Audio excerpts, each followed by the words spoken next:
दोस्तों, आज की यह वीडियो काफी महत्वपूर्ण बात पर आधारित है। एक ऐसी बात जो लगभग हर इंसान अपने जीवन में महसूस करता ही है, और वो है मजबूरियां।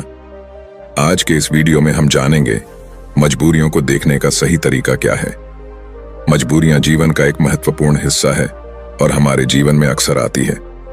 मजबूरी एक व्यक्ति के जीवन में ऐसी स्थिति को दर्शाती है जहां व्यक्ति कुछ करने में सीमित रह जाता है, अक्सर बिना अपनी इच्छा के, क्योंकि उनके पास कोई दूसरा विकल्प नहीं होता। ऐसी स्थिति में हम जो करना चाहते हैं, हम वो चाहकर भी नहीं कर पाते। ये एक ऐसी परिस्थिति होती है जहां पर व्यक्ति अपने मन के अनुसार चुनाव नहीं कर सकते और अपने हथियार डाल देते हैं।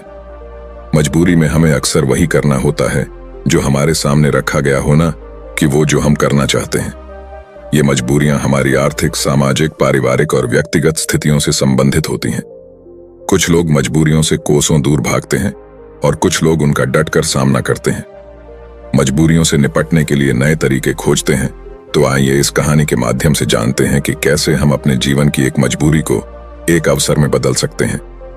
उससे पहले, यदि आप भी भगवान बुद्ध को दिल से मानते हैं और उनके सच्चे भक्त हैं, तो कहानी को पूरा सुने और नोटिफिकेशन को ऑल पर सेलेक्ट कर लें और कमेंट बॉक्स में नमो बुद्धाय अवश्य लिखें। यह कहानी एक व्यक्ति के बारे में है जो बहुत दुखी था। एक समय की बात है, एक छोटे से गांव में एक आदमी रहता था। वह गरीब था और उसके पास केवल एक छोटा सा घर और छोटी सी जमीन थी। उसका जीवन कठिनाइयों से भरा रहता था और उसकी मजबूरी उसे रात दिन परेशान किया करती थी। अपनी पत्नी और एक बेटा होने के बावजूद वह आदमी अकेला ही महसूस करता। वह मन ही मन सोचता रहता कि मेरे जीवन में कितनी मजबूरियां हैं। मुझे अपने घर का खर्च चलाने के लिए रोज काम करना होता है। अगर मैं काम नहीं करूंगा तो मेरा परिवार क्या खाएगा, मेरा घर कैसे चलेगा। मेरे बेटे के जीवन में अच्छा भविष्य लाने के लिए मुझे मजबूरन काम करना होता है। उसे अपना काम एक बोझ लग रहा था और यह सोचकर वह बहुत दुखी था। एक तरफ जहां लोग उसी गांव के तालाब पर मस्ती करने आते हैं और अपने दोस्तों के साथ सुकून भरा वक्त गुजारने आते, वहीं इस आदमी को वहां मजबूरन मछलियां मारना होता ताकि उसके घर के खर्चों में खाने पर होने वाला खर्च कम हो सके और उसका परिवार यह तालाब से लाई हुई मछलियां खा सकें। आदमी मजबूर था और वह अपने परिवार को खुश देखना चाहता था, पर उसकी मजबूरियों ने उसके घर से सुख और शांति को खत्म ही कर दिया था। उसे ऐसा लग रहा था कि अपने जीवन में इतने सारे कमियों के कारण वह कभी खुश नहीं रह पाएगा। एक दिन इसी बात से परेशान होकर वह एक वृक्ष के नीचे बैठकर रो रहा था। तभी एक साधु उसकी ओर आ रहे थे। साधु ने देखा कि उसके चेहरे पर बहुत सारे गम थे। उस साधु ने देखा कि वह व्यक्ति दुखी होकर फूट फूट कर रो रहा था। साधु ने उस व्यक्ति के पास जाकर पूछा, क्या हुआ बेटा, तुम इतने क्यों परेशान? उस आदमी ने साधु की ओर देखा। वह साधु साधारण वस्त्र में था और उसको देखकर व्यक्ति सोचने लगा, भला ये साधु क्या मदद कर पाएगा मेरी। व्यक्ति ने उससे कहा, तुम तो एक साधु हो, भला तुम क्या मदद करोगे मेरी? मैं पहले से ही अपनी मजबूरियों के कारण काफी परेशान हूं, तुम मुझे अकेला रहने दो। साधु उस व्यक्ति से कहते हैं, बेटा, इतना दुख तुम अकेले क्यों सहन कर रहे हो? मुझे बताओ क्या हुआ, शायद मैं तुम्हारा दुख दूर कर सकूं। वह व्यक्ति उस साधु से कहता है, तुम मेरा दुख दूर कैसे करोगे?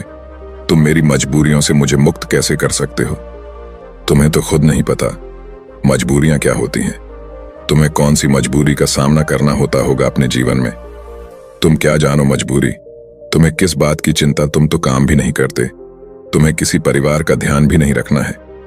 मुझे तो दिन रात काम करके अपने परिवार की जिम्मेदारी उठानी है। साधु उस आदमी के कटु शब्द सुनकर भी शांत रहे। वह समझ गए कि यह आदमी अपने जीवन में अपने कामों और मजबूरियों को बुरा समझता है और इसी कारण यह काम को बोझ समझकर मन से किसी भी काम को नहीं कर पा रहा है। साधु हंसकर कहते हैं, बस इतनी सी बात, मैं तुम्हारी मजबूरियों को एक ताकत बना सकता हूं।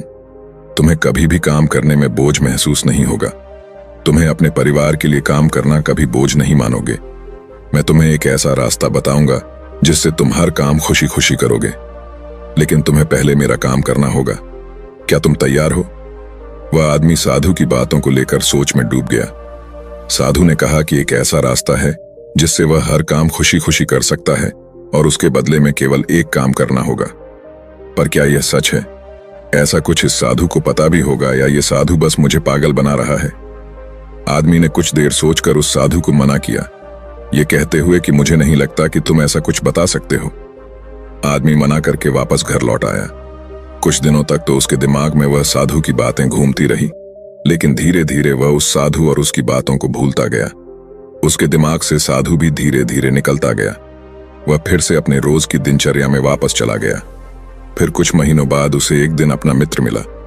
वह मित्र उससे कहता है, हमारे गांव में एक ज्ञानी साधु प्रवचन देने आ रहे हैं। वह जो भी कहते हैं वह करके दिखाते हैं। वह बहुत बुद्धिमान है। उसका मित्र उस आदमी से कहता है, तुम भी चलो मेरे साथ, तुम्हें वहां आनंद आएगा। कभी तो अपने लिए कुछ समय निकाल लिया करो। तुम कितनी मेहनत करते हो। वह आदमी सोचता है, मैं तो वैसे ही अपने रोज के काम में मग्न रहता। मेरा मित्र सही तो कह रहा है, कभी अपने लिए भी समय निकालना चाहिए। वह अपने मित्र के साथ उस साधु के उपदेश को सुनने और वहां जाने के लिए राजी हो जाता है। अगले दिन यह व्यक्ति अपने मित्र के साथ उस आश्रम में जाता है। वहां उसे वही साधु दिखता है जो उसे उस दिन काम को खुशी खुशी करने का मार्ग बताने का वादा कर रहा था। मित्र से बात करते समय उसने पूछा कि क्या यही वो साधु हैं जिनके उपदेश हम आज यहाँ सुनने आए हैं। उसके मित्र ने पुष्टि की कि हाँ, यह साधु वाकई महान है और उनके पास ज्ञान की अमूल्य धारा है, और तो और उसके पास तो स्वयं राजा भी ज्ञान लेने आते हैं। वो आदमी अपने मित्र से कहता है कि मैं इस साधु से मिल चुका हूं। फिर वह आदमी अपने मित्र को सारी बात बताता है। उसका मित्र पूरी बात सुनकर कहता है, अगर ये साधु ने तुम्हें वचन दिया है तो अवश्य ही वो उसे पूरा करेंगे। तुम्हें उनसे फिर से मिलना चाहिए। आदमी फिर मन ही मन यह सोचता है कि क्या मेरा अब उनसे मिलना ठीक रहेगा। मैं उन साधु के पास जाऊं कि नहीं, वह मेरे बारे में क्या सोचेंगे। परंतु अब उसके मन में यह विश्वास था कि वह साधु उस दिन उसे पागल नहीं बना रहे थे, और अगर तनिक सी भी उम्मीद है कि मैं एक ऐसा रास्ता जान जाऊंगा जिससे मुझे कोई भी मजबूरी, कोई भी दर्द छोटी लगने लगेगा और मैं उस काम को खुशी खुशी करूंगा, तो ये मुझे जानना ही है। फिर भले ही मुझे उन साधु के सामने शर्मिंदा ही क्यों ना होना होगा, चाहे कुछ भी हो, मैं इस मौके को अपने हाथ से जाने नहीं दूंगा। यही सोचकर वह आदमी उन साधु से मिलने का निश्चय करता है। उपदेश समाप्त होते होते शाम हो चुकी थी। जैसे ही वह उपदेश समाप्त हुए, सब लोग आश्रम से बाहर जाने लगे। वह आदमी उस साधु के पास जाता है। वह आदमी कहता है, गुरु, क्या आपको याद है मैं आपको मिल चुका हूं? मुझे माफ करना, मैंने आपको उस दिन काफी भला बुरा कहा और मैं उस वजह से बहुत शर्मिंदा भी हूं। मुझे बहुत पछतावा हो रहा है, परंतु क्या आप मुझे वह मार्ग बता सकते हो जिससे मैं खुशी खुशी काम करूं और कोई भी काम करने के लिए हमेशा तैयार रहूं? साधु हंसते हुए कहते हैं, हाँ, मुझे याद है। तुम वही आदमी हो जो उस दिन दुखी हालात में मुझे मिला था। ठीक है, मैं अपना वादा पूरा कर दूंगा, लेकिन अब शाम हो चुकी है और मैं पूरे दिन उपदेश देकर थक गया हूं। तुम मुझे कल सुबह इसी आश्रम के बाहर मिलना। वह आदमी बहुत खुश होता है और कहता है, जी गुरुदेव, मैं कल सुबह आपसे मिलने आ जाऊंगा। सुबह होते ही वह आदमी उस आश्रम के बाहर उस साधु से मिलने जाता है। जब वह आदमी वहां पहुंचता है तो गुरु दरवाजे पर रुके होते हैं। वह व्यक्ति उन साधु के पास जाता है और कहता है, गुरुदेव, मैं तैयार हूं साधु। उस व्यक्ति से कहते हैं, बेटा, मुझे अपना वादा याद है जो मैंने तुमसे किया था, परंतु तुम्हें समझने के लिए मुझे तुमसे एक काम करवाना होगा।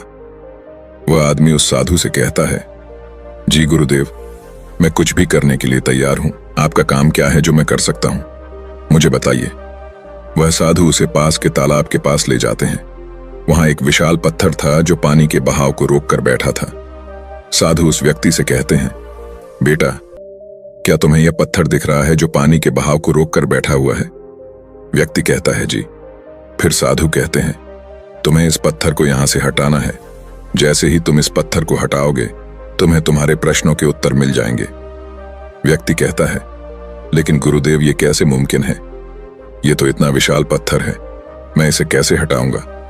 और फिर इस पत्थर को हटाने से मेरे जीवन की मजबूरियां कैसे हट जाए? मुझे कुछ समझ नहीं आ रहा।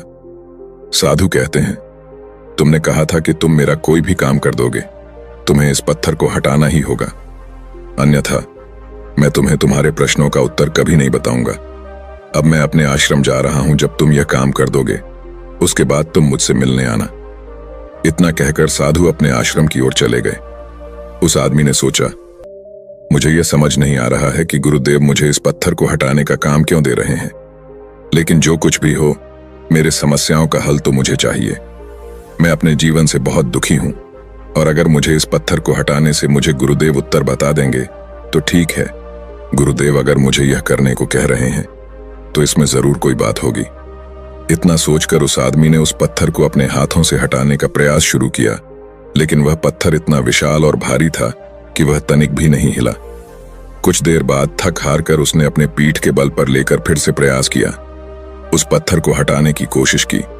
उसने देखा कि वह पत्थर कुछ अपनी जगह से हिल गया, पर जैसे ही वह आदमी सीधा हुआ, वह पत्थर फिर से अपनी जगह पर वापस आ गया। उस आदमी का आत्मविश्वास टूट गया। वह मन ही मन सोचता है कि यह कैसा काम दिया है मुझे इस साधु ने। यह पत्थर तो हिलने का नाम भी नहीं ले रहा। बाहर बहुत धूप थी और वह आदमी पसीने में भीग जाता है। वह आदमी बीच में ही रुक जाता है, पर फिर उसे उन साधु की शर्त याद आती है, जिसके मुताबिक अगर वह उनका काम नहीं करेगा तो उसे वह नहीं मिलेगा जो वह चाहता है। यह काम करना भी एक प्रकार की मजबूरी ही थी।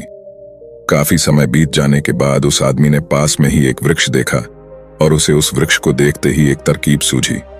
उसने सोचा, क्यों ना मैं एक टहनी को पत्थर के नीचे फंसाकर उस टहनी पर अपना वजन रखूं। इससे मुझे कम जोर लगाना होगा और टहनी मजबूत होने के कारण उसका परिणाम ज्यादा होगा। वह आदमी तुरंत ही एक विशाल टहनी लाने में लग जाता है। जैसे तैसे उस आदमी ने एक टहनी उस वृक्ष से निकाली। उसके सारे छोटे टहनियां और पत्ते में से एक सीधी टहनी तैयार की जो वह इस्तेमाल कर सकें। फिर उसने उस पत्थर के अगल बगल एक गड्ढा खोदा जहां वह उस टहनी को डाल सके। उस आदमी ने टहनी का एक छोर उस पत्थर के नीचे फंसाया और फिर वह आदमी अपने हाथों में 2 विशाल पत्थर लेकर उस टहनी के दूसरे छोर पर बैठ गया और देखते ही देखते वह पत्थर अपनी जगह से हट गया और पानी का बहाव फिर से चालू हो गया। वह आदमी बहुत खुश हुआ। उसे आत्मविश्वास महसूस हुआ। वह जल्दी से उन साधु के पास गया और कहा, गुरुदेव, मैंने कर दिखाया। मैंने उस पत्थर को हटा दिया और मैंने अपना वचन भी पूरा कर दिया। साधु पूरी बात उस आदमी से सुनने के बाद कहते हैं, तुमने अच्छा काम किया, मेहनत की, तुमने तरकीब भी निकाली और तुमने अपने दिमाग का भी इस्तेमाल किया। लेकिन मुझे एक बात बताओ, क्या तुम्हें लगा था कि तुम ये काम कर पाओगे? आदमी कहता है, नहीं गुरुदेव, मुझे नहीं लगा था कि मैं इतना विशाल पत्थर हटा पाऊंगा। साधु पूछते हैं, क्या लगता है तुम्हें, तुम यह सब क्यों कर पाए? आदमी जवाब देता है, क्योंकि यही आपकी शर्त थी। अगर मैं नहीं करता तो मुझे अपना जवाब कभी नहीं मिलता। साधु कहते हैं, तो तुम यह कह रहे हो कि यह काम करना तुम्हारी एक मजबूरी थी? आदमी कहता है, हाँ, लेकिन आप वही बात क्यों पूछ रहे हो? इस पर साधु कहते हैं, मैं तुम्हें यही तो समझाना चाहता था। जिस तरह आज तुम्हारे सामने वह पत्थर हटाने की मजबूरी थी, इसी तरह तुम्हारे जीवन में भी तुम्हारे सामने कई मजबूरियां आएंगी।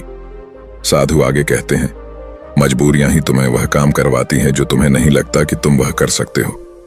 तुम्हारी मजबूरियां तुम पर बोझ नहीं है, बल्कि मजबूरियों के कारण तुम जिंदा भी हो। तुम खुद सोचो, अगर तुम्हारे ऊपर मजबूरियां ना होती और काम करके अपने परिवार के लिए कमाई करने की कोई पाबंदी ना होती, तो क्या तुम अपने घर से बाहर भी निकलते? नहीं ना, तुम एक ही जगह पर आराम से बैठे रहते। लेकिन क्या ऐसा आराम करना ठीक है? क्या तुम्हारे शरीर में बीमारियां नहीं आ जाती? तुम अपनी मजबूरियों के कारण काम करते हो, जिससे तुम स्वस्थ और तंदुरुस्त रहते। जहां तुम पहुंचना चाहते हो, ये मजबूरियां ही तुम्हें वहां का रास्ता दिखा सकती। वह हमें बताती है कि हमें क्या करना चाहिए उस लक्ष्य तक पहुंचने के लिए। तुम्हारी समस्या यह नहीं है कि तुम्हारे ऊपर मजबूरियां हैं, बल्कि तुम्हारी समस्या यह है कि तुम उन मजबूरियों को एक बोझ समझ रहे हो। हमारी मजबूरी हमारे लक्ष्यों को प्राप्त करने में हमारे लिए एक माध्यम बन सकती है और हमें नए दिशाओं में ले जा सकती है, जैसे कि तुमने टहनी का उपयोग किया ताकि उस पत्थर को हटा सको। ऐसा ही कुछ हमारे साथ जीवन में भी होता है। जब हमसे ऊंचे स्तर के लोग, जैसे कि हमारे बॉस या फिर माता पिता या फिर कोई गुरु हमें कोई कठिन काम देते हैं, तो हमें लगता है कि यह काम हमारे लिए बहुत मुश्किल है।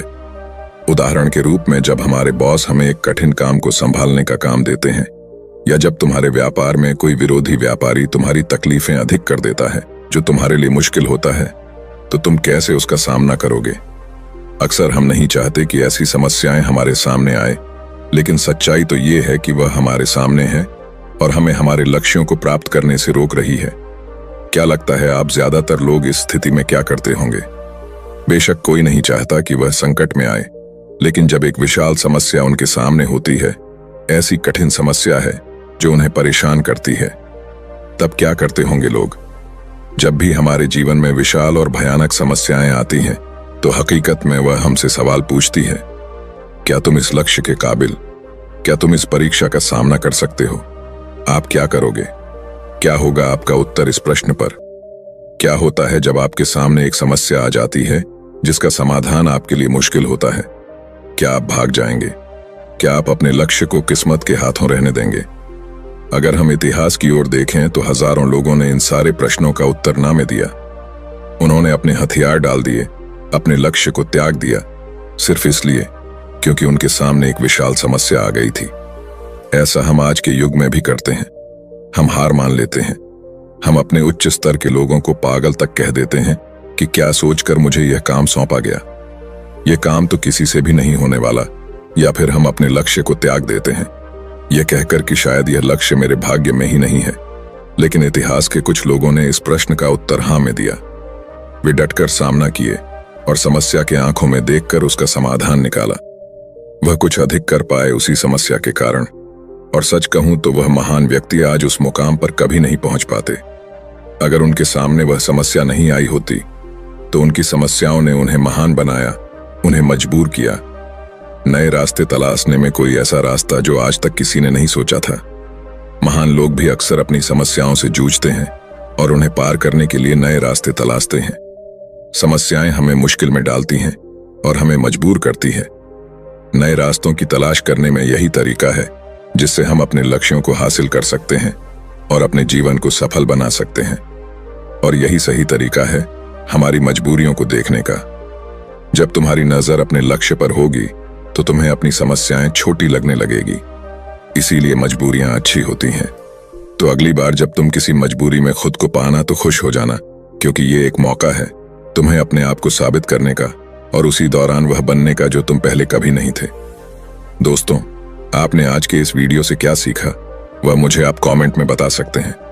इसी के साथ उम्मीद है कि आपको आज की वीडियो पसंद आई। तो इस वीडियो को उस इंसान को शेयर करें जिससे इसकी सख्त जरूरत है। धन्यवाद।